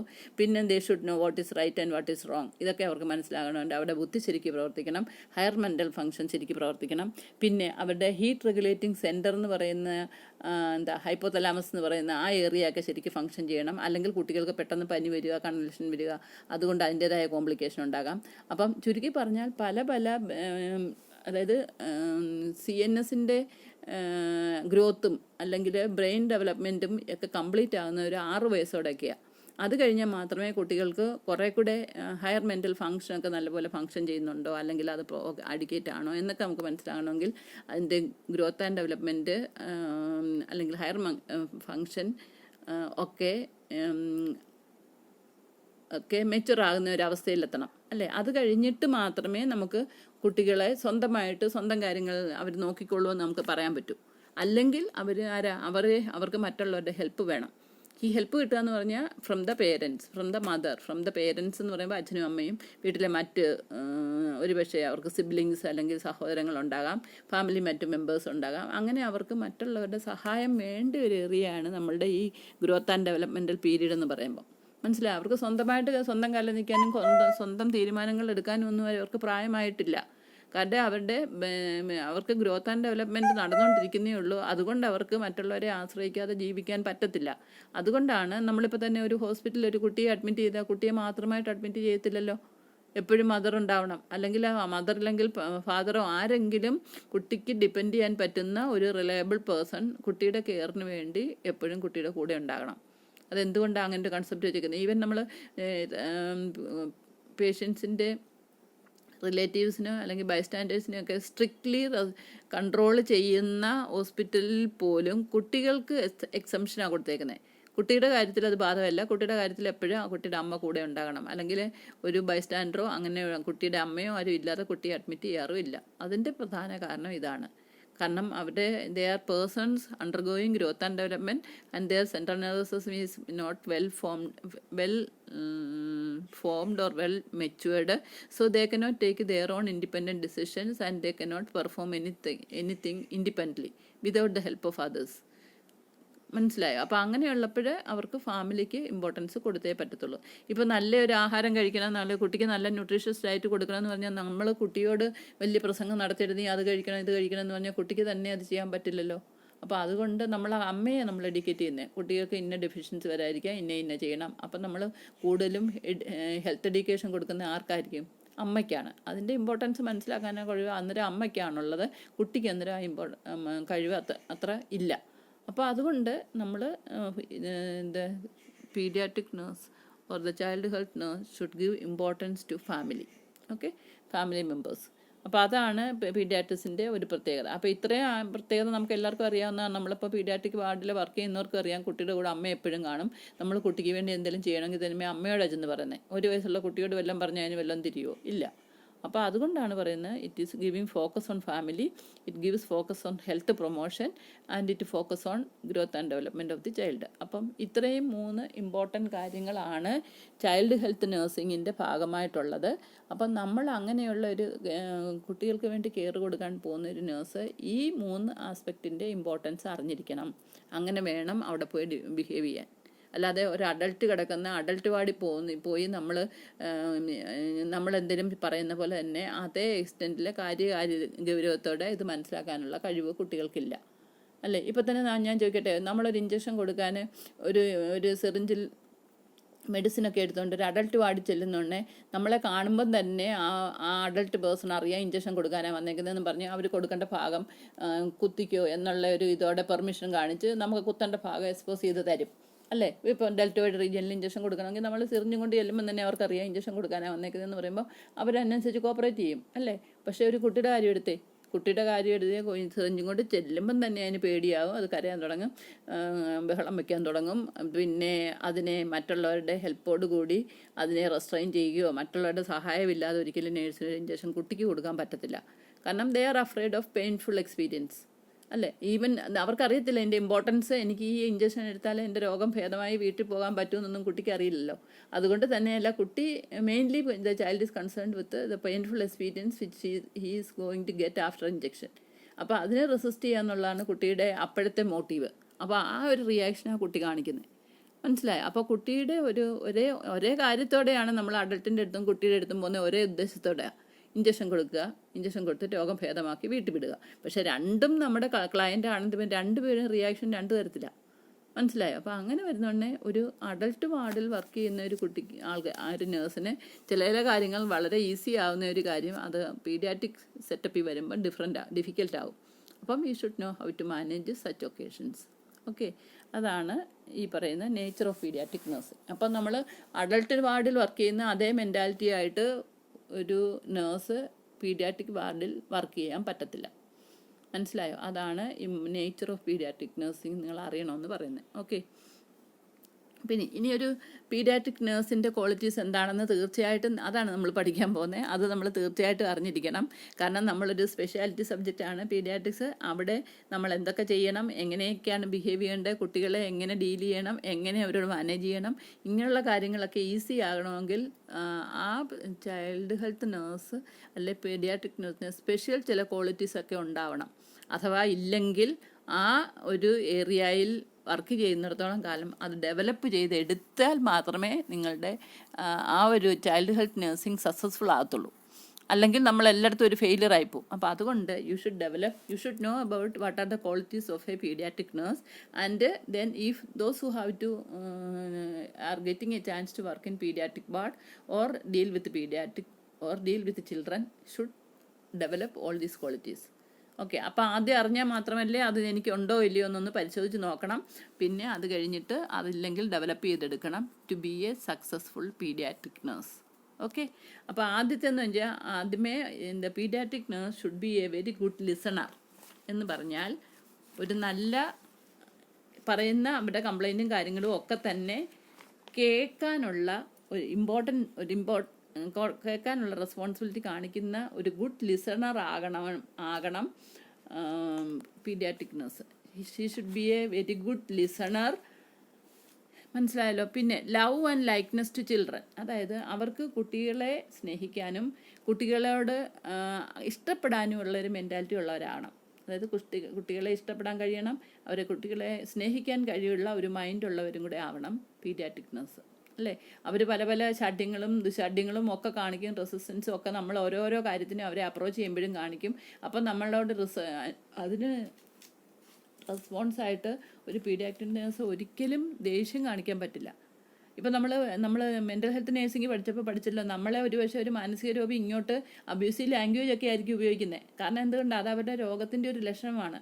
അപ്പോൾ അയാൾ നമ്മളെ അബ്യൂസീവായിട്ട് ലാംഗ്വേജ് ഉപയോഗിച്ച് നമ്മളോട് കുറേ അഗ്രസീവായിട്ട് കാണിച്ചത് കൊണ്ട് നമ്മൾ അയാളെ വിട്ടുപോകാനോ അയാളെ മെഡിസിൻ കൊടുക്കാതെ പോകാനോ അയാളോട് ദേഷ്യം കാണിക്കാനോ പറ്റില്ല എന്ന് പ്രിൻസിപ്പിൾസ് ഓഫ് സൈക്കാട്രിക് നഴ്സിംഗ് നമ്മൾ പഠിച്ചിട്ടുണ്ട്.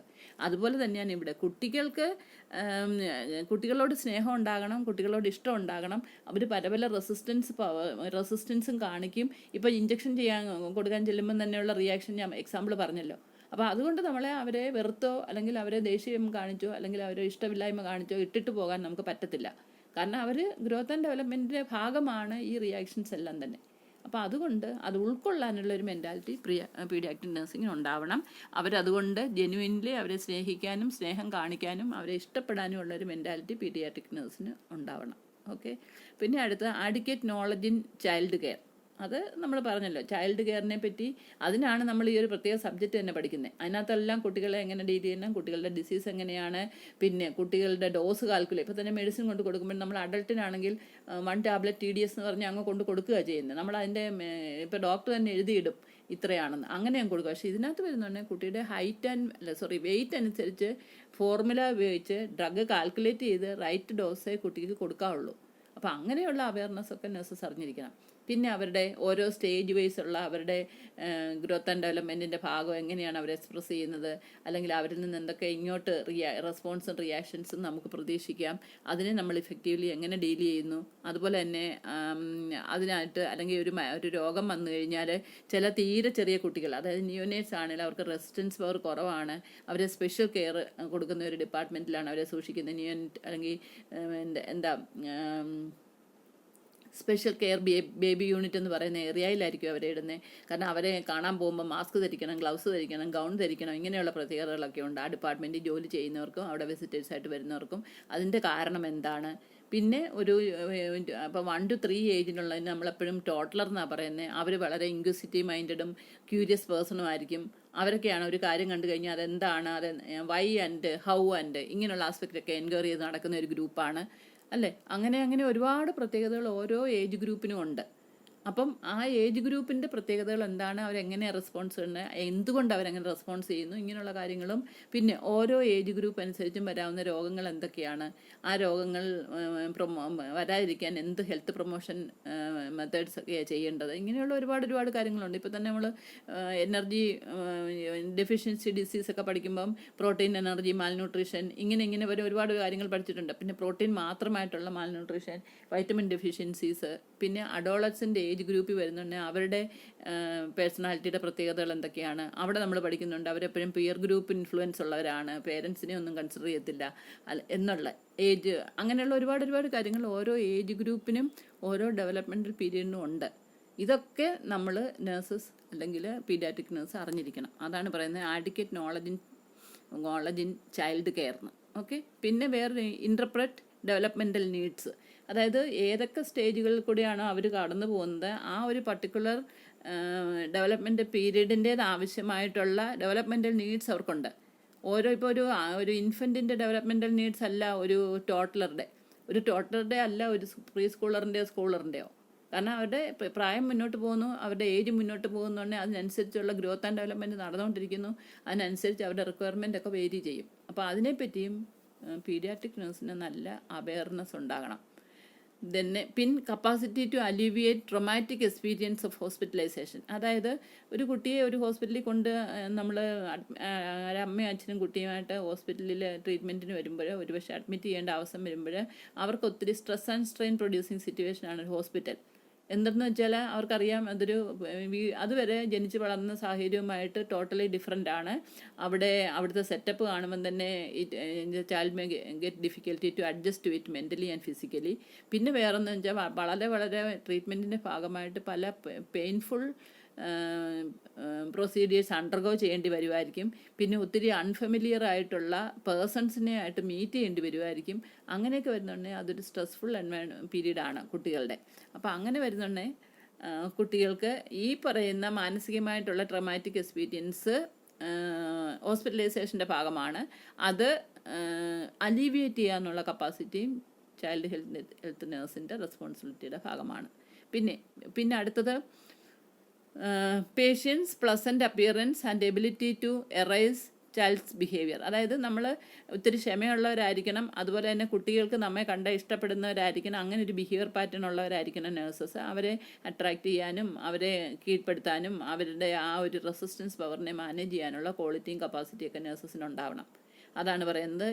അതിന് പെട്ടെന്ന് ചിലപ്പം പറ്റിയെന്നിരിക്കത്തില്ല, ക്ഷമ വേണം. അതിനനുസരിച്ച് മറ്റുള്ളവരുടെ പേരൻസിൻ്റെ കോപ്പറേഷൻ വേണം, കുട്ടികളുടെ കോപ്പറേഷൻ വേണം. എങ്കിൽ മാത്രമേ ഒരു ഹോസ്പിറ്റൽ ലൈഫ് കുട്ടിയുടേത് വളരെ ഇഫക്റ്റീവ് ആൻഡ് പ്ലസൻ്റ് ആകത്തുള്ളൂ. അങ്ങനെ ആക്കിയെടുക്കാനുള്ള ഉത്തരവാദിത്വം നേഴ്സസിൻ്റെതാണ്. അതിനുള്ള ക്വാളിറ്റീസും നേഴ്സിനുണ്ടാവണം. ഓക്കെ. പിന്നെ ability for verbal and non verbal communication. അതായത് കുട്ടികളോട് ആശയവിനിമയം നടത്തുന്നതിനകത്ത് പല കുട്ടികൾക്കും ഒരുപാട് സംസാരിക്കാൻ അറിയാം. അങ്ങോട്ട് അവർക്ക് ലാംഗ്വേജ് ഡെവലപ്മെൻ്റ് ഒന്നും ആയവരാകണമെന്നില്ല. അപ്പം നമ്മൾ ചിലപ്പോൾ അവരോട് ആംഗ്യ ഭാഷയെ സംസാരിക്കേണ്ടി വരും. മനസ്സിലായോ? അത് അല്ലെങ്കിൽ കുട്ടികളുടെ മനസ്സിലുള്ളതെല്ലാം എക്സ്പ്രസ് ചെയ്യാനുള്ള ലാംഗ്വേജ് ഒരു പക്ഷേ തുടങ്ങിയിട്ടേ ഉണ്ടാകത്തുള്ളൂ. അത് അവർക്ക് കംപ്ലീറ്റ്ലി അതിനകത്ത് വേറൊരാളുടെ മുമ്പിൽ പ്രസൻറ്റ് ചെയ്യാൻ പറ്റത്തില്ലായിരിക്കും. നമുക്കറിയാമല്ലോ ലാംഗ്വേജ് ഡെവലപ്മെൻ്റ് ഒക്കെ എപ്പോഴാണ് ഫോം ചെയ്യുന്നത്, അങ്ങനെയൊക്കെ ഉണ്ട്. അപ്പോൾ അങ്ങനെ വരുന്നുണ്ടെങ്കിൽ കമ്മ്യൂണിക്കേഷൻ ഒരു കുട്ടികൾക്കും നേഴ്സിനും ഒരു പ്രശ്നമാകരുത്. അതുപോലെ നമ്മൾ അതായത് ഡിഫറെൻറ്റ് ടെക്നിക്സ് ഒക്കെ ഉപയോഗിച്ച് കമ്മ്യൂണിക്കേഷൻ വെർബലായാലും നോൺ വെർബലായാലും ഇംപ്ലിമെൻറ്റ് ചെയ്യാനുള്ള കഴിവ് പീഡിയാട്രിക് നേഴ്സിന് ഉണ്ടാവണം. അതാണ് ability for verbal and non verbal communication. Then good IPR with child and family, interpersonal റിലേഷൻഷിപ്പിന് ഇവിടെയും ഇമ്പോർട്ടൻസ് ഉണ്ട്. ഒരു paediatric nurse, child health nurse നല്ല ഇൻ്റർപേഴ്സണൽ റിലേഷൻഷിപ്പ് കുട്ടിയായിട്ടും കുട്ടിയുടെ ഫാമിലി മെമ്പേഴ്സുമായിട്ടും എസ്റ്റാബ്ലിഷ് ചെയ്യണം, മെയിൻറ്റെയിൻ ചെയ്ത് മുന്നോട്ട് കൊണ്ടുപോകണം. മനസ്സിലായോ? അപ്പം അതും ഒരു important quality of a paediatric നേഴ്സാണ്. പിന്നെ ഇനിയുള്ളത് provision of safety and security.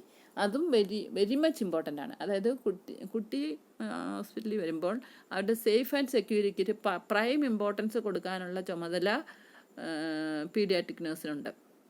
ഇപ്പം നമുക്കറിയാമല്ലോ, ഒരു പീഡിയാട്രിക്സ് ഏത് വാർഡിൽ ചെന്നാലും അവിടുത്തെ ബെഡിൻ്റെ പ്രത്യേകതയുണ്ടല്ലോ, അതിനെപ്പോഴും സൈഡ് റെയിൽസ് ഉണ്ട്.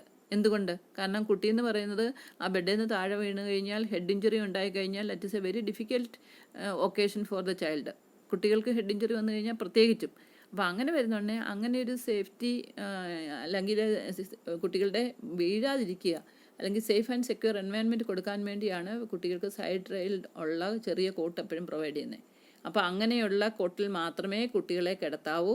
അതുപോലെ തന്നെ എല്ലാ കുട്ടികളുടെയും ഈ പറയുന്ന ബെഡിൻ്റെ സൈഡ് റെയിൽസ് എല്ലാം എപ്പോഴും ലിഫ്റ്റ് ചെയ്ത് വെച്ചിട്ട് അത് ലോക്ക് ചെയ്തിട്ടേക്കാണോ എന്ന് നമ്മൾ നോക്കണം.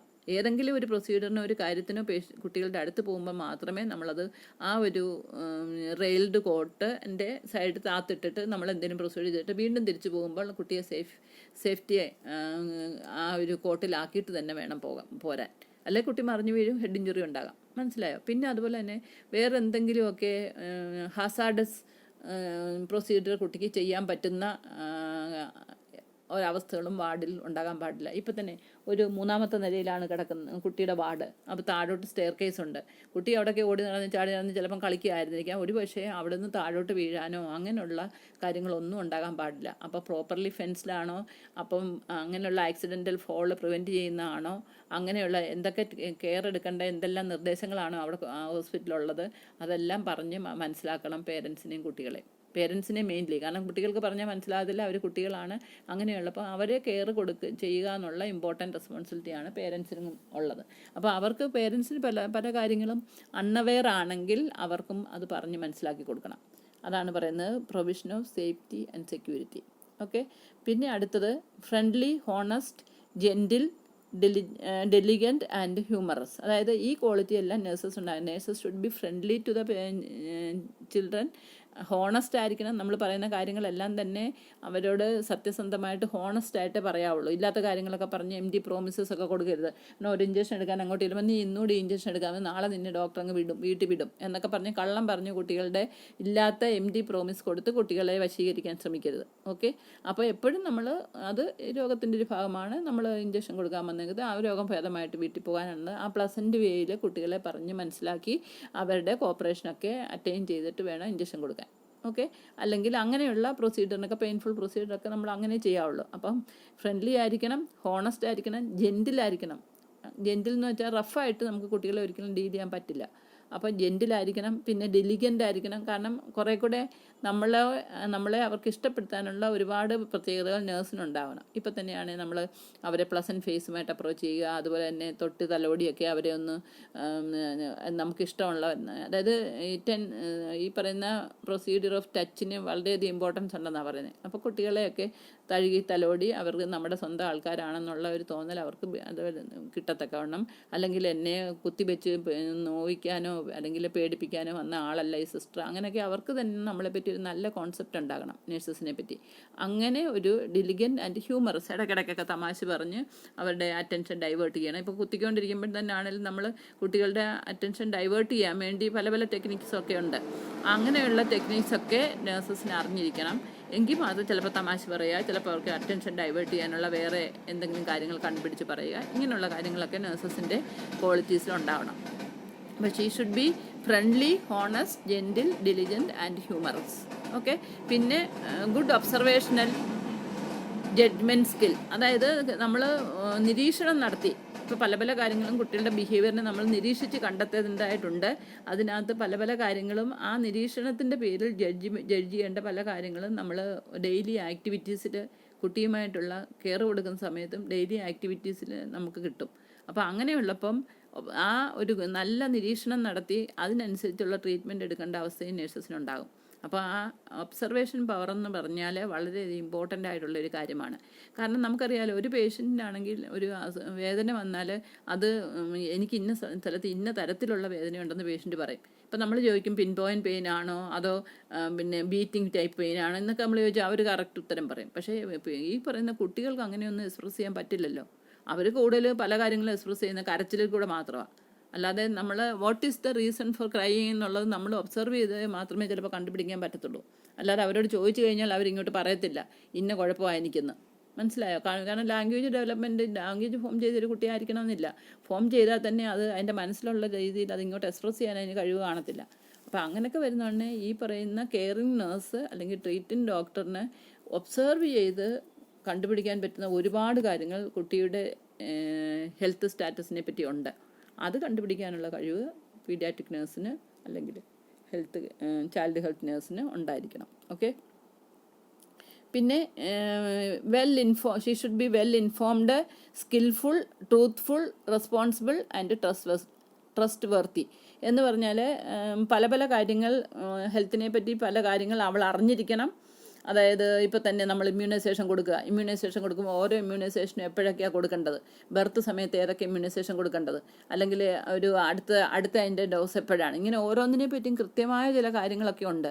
അത് ആർക്കും മാറ്റിയെടുക്കാൻ പറ്റുന്നില്ല. അത് സ്റ്റാൻഡേർഡ് ഇൻഫർമേഷനായിട്ടുള്ള പല പല കാര്യങ്ങളും അവൾ അറിഞ്ഞിരിക്കണം.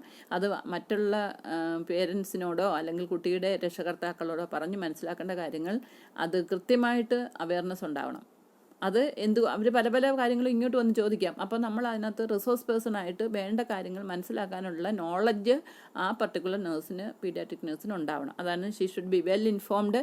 പിന്നെ അതുകൂടാതെ തന്നെ ചില ഹോസ്പിറ്റലിന് ചില പ്രത്യേക റൂൾസ് ആൻഡ് റെഗുലേഷനൊക്കെ കാണും. ആ ആശുപത്രിയിൽ ആദ്യമായിട്ട് വരുന്നവരായിരിക്കും ആ പേഷ്യൻറ്റും രക്ഷകർത്താക്കളും, അവർക്ക് അതിനെപ്പറ്റി അവയർനെസ് ഇല്ലായിരിക്കും. അപ്പോൾ അങ്ങനെയുള്ള കാര്യങ്ങൾ ഒരു പക്ഷേ ചിലപ്പം ഫുഡ് വെളിയിൽ നിന്ന് കൊണ്ടുവന്ന് കൊടുക്കാൻ പറ്റില്ല. അല്ലേ? കുട്ടിക്ക് ബ്രസ്റ്റ് മിൽക്ക് മാത്രമേ കൊടുക്കാൻ പറ്റുള്ളൂ. ആ അവസ്ഥയിലുള്ള ഒരു ഇൻഫൻ്റാണ് കയ്യിലിരിക്കുന്നതെങ്കിൽ ആർട്ടിഫിഷ്യൽ ഫീഡ് കൊണ്ടുവന്ന് കൊടുക്കാൻ പറ്റില്ല. അപ്പം മിൽക്ക് പൗഡർ കൊണ്ടുവരാൻ പാടില്ല, അത് കലക്കി കൊടുക്കാൻ പറ്റില്ല. അങ്ങനെയൊക്കെയുള്ള റൂൾ ആൻഡ് റെഗുലേഷൻ ഉള്ള പീഡിയാട്രിക് ഡിപ്പാർട്ട്മെൻറ്റാണ്. She should convey that matter the parents also. അല്ലെ പിന്നെ എന്തെങ്കിലും സംഭവിച്ചോ, എനിക്കത് അറിയില്ലായിരുന്നു, എന്നോട് ആരും അത് പറഞ്ഞില്ല എന്ന് പേരൻസ് പിന്നെ പറഞ്ഞ് നേഴ്സസിനെ ബ്ലെയിം ചെയ്യരുത്. അപ്പം she should know what all things to communicate to the patient and relatives. And also she should be very skilful in doing things. അതായത് ചെയ്യേണ്ട കാര്യങ്ങൾ നേഴ്സിംഗ് കെയർ പ്രോപ്പർലി വേണ്ട രീതിയിൽ തെറ്റുകുറ്റങ്ങളില്ലാതെ ചെയ്യാനുള്ള കഴിവ് അവർക്കുണ്ടാകണം. അതാണ് സ്കിൽഫുൾ. മനസ്സിലായോ? ഇപ്പോൾ കുട്ടിയുടെ ടെമ്പറേച്ചർ എടുക്കുന്ന കാര്യത്തിലായാലും എൻജിന് റൈൽസ് ട്യൂബ് ഇടുന്ന കാര്യത്തിലായാലും അല്ലെങ്കിൽ വേറെ ഏതെങ്കിലും ഒരു എക്സാമിനേഷൻ പ്രൊസീജിയറിലായാലും ഇതിനകത്തൊക്കെ വേണ്ട രീതിയിൽ അല്ലെങ്കിൽ സംശയാസ്പദമായ രീതിയിലല്ല ചെയ്യേണ്ടത്. അത് പ്രോപ്പർലി ചെയ്യാനുള്ള കഴിവ് അവർക്കുണ്ടായിരിക്കണം, പ്രോപ്പർലി തന്നെ ചെയ്യണം. That is what is called way of doing things in a skilful way. മനസ്സിലായോ? പിന്നെ ചെയ്ത് പരിചയമുണ്ട്, റൈറ്റായിട്ട് ചെയ്യാനും അറിയാം, അങ്ങനെ തന്നെ ചെയ്യണം. പിന്നെ ഞാൻ പറഞ്ഞത് ട്രൂത്ത്ഫുൾ ആകണം, സത്യസന്ധമായിരിക്കണം. അവരുടെ കമ്മ്യൂണിക്കേഷനും അവരുടെ ഡീലിങ്സും ഒക്കെ സത്യസന്ധമായിരിക്കണം. പിന്നെ റെസ്പോൺസിബിൾ ആയിരിക്കണം, ഉത്തരവാദിത്വ ബോധത്തോടെ ആയിരിക്കണം ചെയ്യുന്നത്.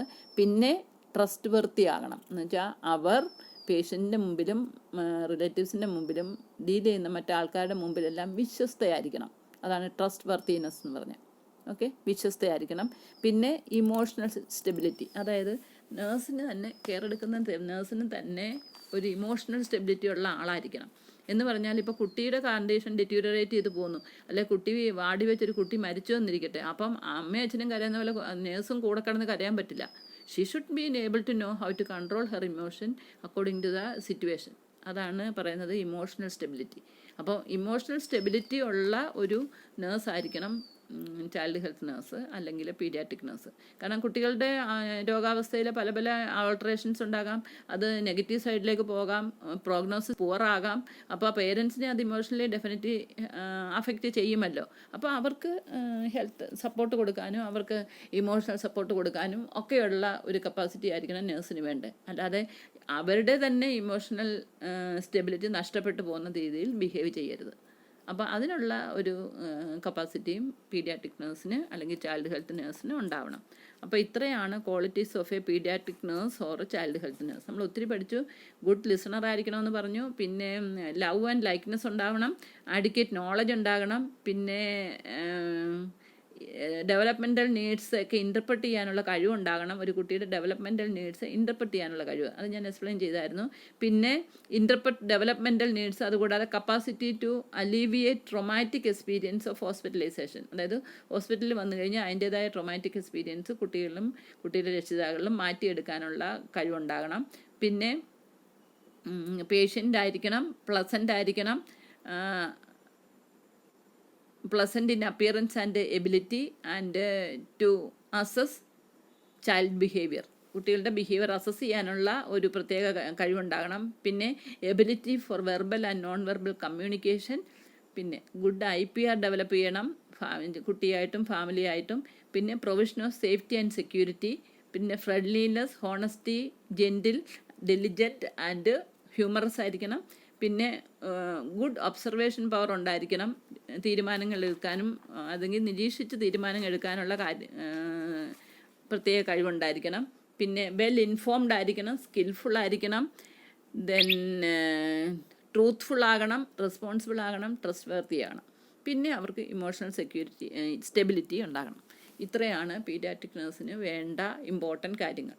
അപ്പോൾ ഇതൊക്കെ ചിലതൊക്കെ തന്നെ അഡൾട്ടിൻ്റെ കെയറിലും വേണ്ടതാണ്. എന്നാലും കുറേ കൂടെ കൂടുതൽ ഇമ്പോർട്ടൻസ് പീഡിയാട്രിക് ഡിപ്പാർട്ട്മെൻറ്റിൽ ഇഫക്റ്റീവായിട്ട് പീഡിയാട്രിക് നേഴ്സായിട്ട് വർക്ക് ചെയ്യണമെങ്കിൽ കുട്ടിയുടെ കെയറിന് ഒരു ഇമ്പോർട്ടൻറ്റ് ടീം മെമ്പറായിട്ട് വർക്ക് ചെയ്യുമ്പോൾ പീഡിയാട്രിക് നേഴ്സിന് ഇഫക്റ്റീവായിട്ട് അവളുടെ കെയർ അല്ലെങ്കിൽ അവളുടെ ആക്ടിവിറ്റീസ് ചെയ്ത് തീർത്ത് പേഷ്യൻറ്റിന് വേണ്ടി നല്ല കെയർ കൊടുക്കണമെങ്കിൽ ഈ ക്വാളിറ്റീസ് എല്ലാം ഒരു പീഡിയാട്രിക് നേഴ്സിന് ഉണ്ടായിരിക്കണം.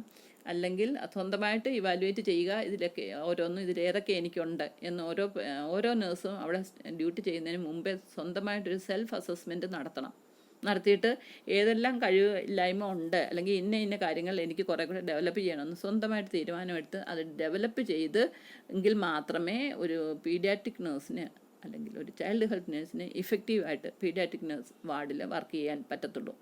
ഓക്കെ, അവിടെ എങ്കിൽ മാത്രമേ she can work as A good team member in pediatric nursing group or pediatric child care group. Okay, അത്രയാണ് ഇതിനകത്തെ ക്വാളിറ്റീസിൽ വരുന്നത്. ഇനി നമുക്ക് പഠിക്കാനുള്ള modern concept in child health care ആണ്. ഈ മോഡേൺ കോൺസെപ്റ്റ് എന്ന പഴയ കോൺസെപ്റ്റിൽ നിന്നൊക്കെ വളരെ വ്യത്യസ്തമായിട്ടാണ് ഇപ്പോഴത്തെ ചൈൽഡ് കെയർ കോൺസെപ്റ്റ് എന്ന് പറയുന്നത്. അപ്പോൾ ചൈൽഡ് ഹെൽത്ത് കെയറിൻ്റെ കോൺസെപ്റ്റിന് ഒരുപാട് വ്യത്യാസങ്ങൾ വന്നിട്ടുണ്ട്. അതിന് ഇപ്പോഴത്തെ ഒരു പുതിയ ടേം അതിന് കൊടുത്തിട്ടുണ്ട്. That is what is called a traumatic care. A traumatic care. Trauma എന്ന് പറഞ്ഞാൽ എന്താണെന്ന് നമുക്കറിയാം. അത് ആഘാതം അല്ലെങ്കിൽ ഇഞ്ചുറി എന്നൊക്കെ അതിൻ്റെ അർത്ഥം. എ ട്രോമ എന്ന് പറഞ്ഞാൽ ഈ രണ്ട് കാര്യങ്ങളും ഇല്ലാത്ത അവസ്ഥയ്ക്ക് എ ട്രോമാറ്റിക് കെയർ എന്ന് പറയുന്നത്. അതായത് മാനസിക ആഘാതങ്ങളും ശാരീരികമായ ആഘാതങ്ങൾ കൊടുക്കാതെ തന്നെ കെയർ കൊടുക്കുന്ന ആ ഒരു ഫിലോസഫി കോൺസെപ്റ്റിനാണ് എ ട്രോമാറ്റിക് കെയർ എന്ന് പറയുന്നത്. അതാണ് ഇപ്പോഴത്തെ modern concept in child health care. മനസ്സിലായോ? അതിൻ്റെ ഫിലോസഫി എന്താണെന്ന് ചോദിച്ചാൽ പ്രൊവൈഡിങ്, അതായത് modern concept in traumatic care ആണെന്ന് ഞാൻ പറഞ്ഞു. അതിൻ്റെ philosophy mainly providing therapeutic care through intervention that eliminate or minimize the physiologic, psychologic distress experienced by the child and families. അതാണ് അതിൻ്റെ ഫിലോസഫി. അതായത് മോഡേൺ കോൺസെപ്റ്റ് എന്ന് പറയുന്നത് എട്രോമാറ്റിക് കെയർ എന്ന് വെച്ചാൽ ട്രോമ ഇല്ലാതെ കെയർ കൊടുക്കുക എന്നുള്ളതാണ് എട്രോമാറ്റിക് കെയറിൻ്റെ സിമ്പിൾ മീനിങ്. അതിൻ്റെ ഫിലോസഫി എന്താണെന്ന് ചോദിച്ചാൽ providing therapeutic care. Therapeutic care എന്ന് പറഞ്ഞാൽ ട്രീറ്റ്മെൻറ്റ് ഇഫക്റ്റ് കൊടുക്കുന്ന ഒരു കെയറിനാണ് നമ്മൾ തെറാപ്യൂട്ടിക് കെയർ എന്ന് പറഞ്ഞാൽ. നമ്മളത് പല മറ്റ് സബ്ജക്റ്റുകളിലൊക്കെ പഠിച്ചിട്ടുണ്ട്. തെറാപ്യൂട്ടിക് കെയർ, തെറാപ്യൂട്ടിക് മാനേജ്മെൻറ്റ് എന്നൊക്കെ. എന്ന് വെച്ചാൽ അതൊരു ട്രീറ്റ്മെൻറ്റ് ഇഫക്റ്റ് കൊടുക്കുന്ന ഏത് മാനേജ്മെൻറ്റും നമ്മൾ തെറാപ്യൂട്ടിക് മാനേജ്മെൻറ്റ് എന്ന് പറയും.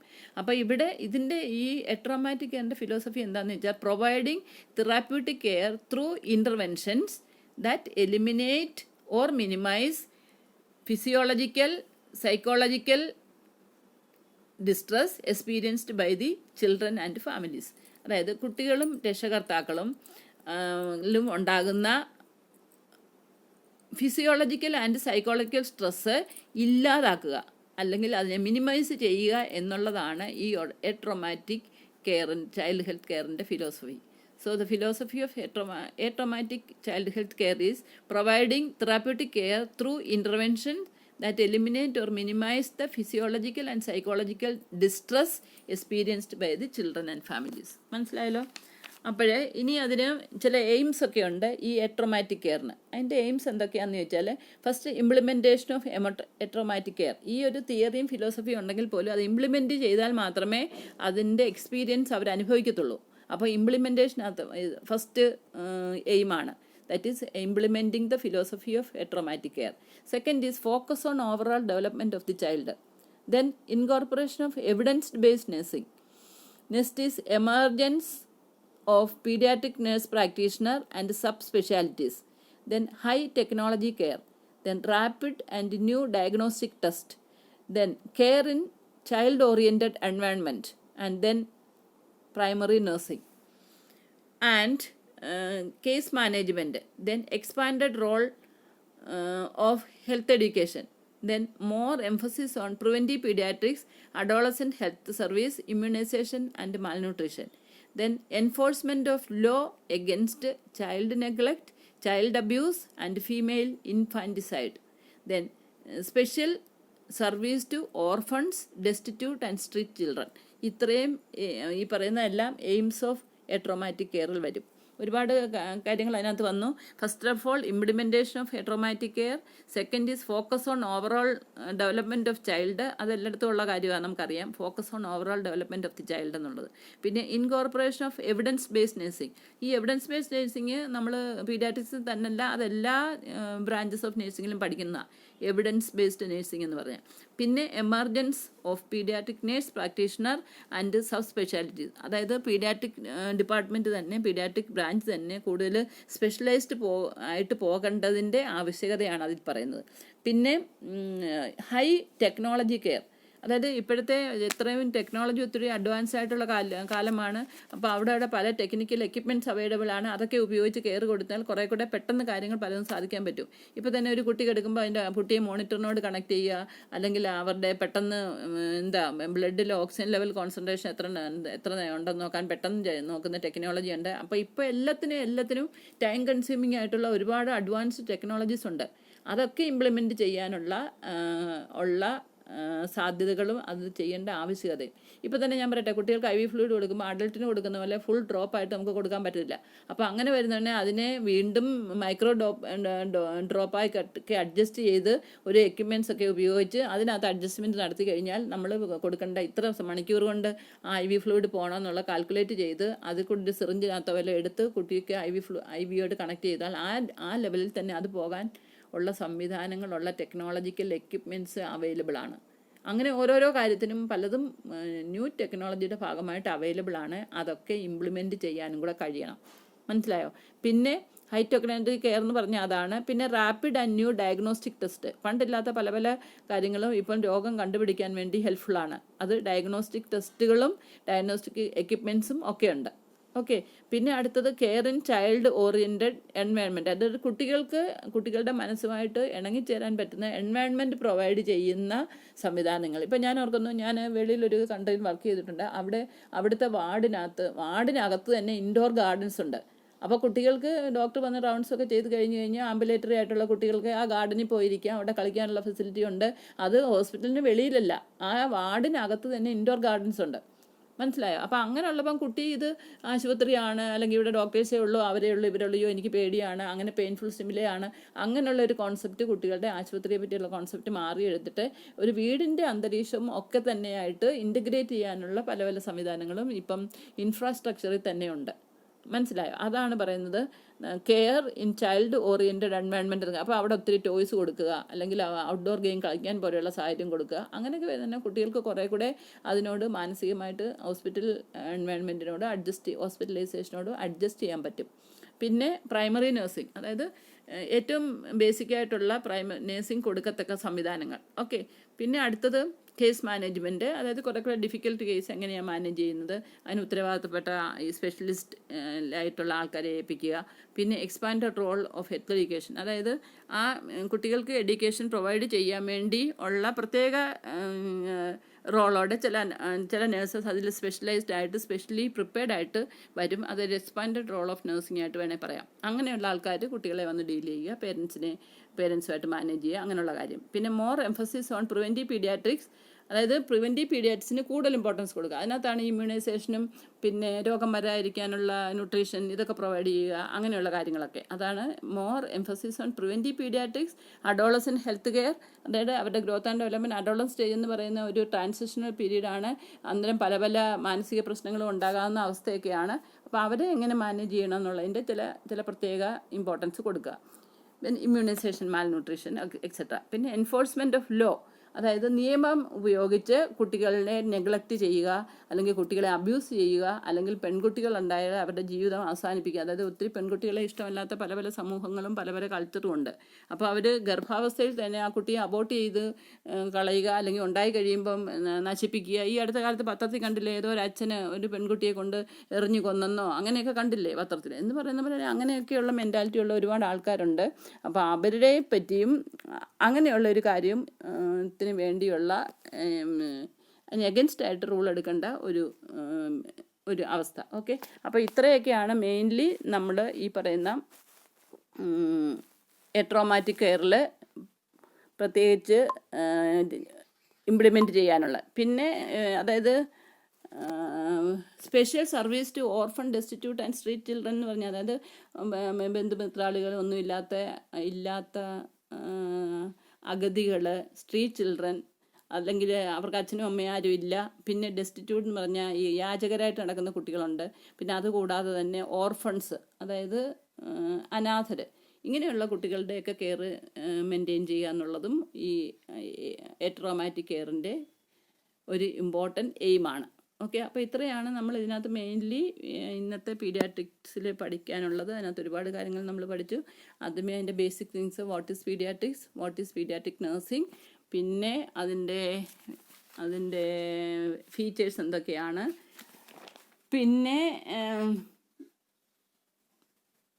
Nature of paediatric nursing, then qualities of a child health nurse, പിന്നെ modern concept child health care, aims of modern concept അല്ലെങ്കിൽ ട്രോമാറ്റിക് കെയർ, ഇതെല്ലാം നമ്മൾ പഠിച്ചു. അപ്പം ഇന്നത്തെ ക്ലാസ്സിൽ ബിഗിനിങ് ക്ലാസ് ആണെങ്കിൽ പോലും നമ്മൾ കുറേ കൂടെ ഫാസ്റ്റായിട്ട് പോർഷൻ തീർത്താൽ മാത്രമേ പീഡിയാട്രിക്സ് തീർക്കണം. ഒരുപാട് ആവേഴ്സ് ഉണ്ട്, ഒരുപാട് യൂണിറ്റ്സ് പഠിക്കാനുണ്ട്. അതുകൊണ്ട് നിങ്ങൾ ഫാസ്റ്റായിട്ട് പഠിച്ചു പോകണം. പഠിക്കുന്നതെല്ലാം ശ്രദ്ധിച്ച് കേൾക്കണം. എന്നിട്ട് സ്ലൈഡും പഠിച്ചത് കേട്ട് തന്നെ സ്വന്തമായിട്ട് ഓൺ നോട്ട് ബുക്ക് ക്രിയേറ്റ് ചെയ്ത് നോട്ട് എഴുതണം. എനിക്കത് മസ്റ്റാണ്. Okay, so you should be very attentive, and as well as you should be very particular in maintaining your book and learning each day's portion effectively. Okay, അപ്പം നമുക്ക് തൽക്കാലം ഇന്നിവിടെ നിർത്താം. Okay.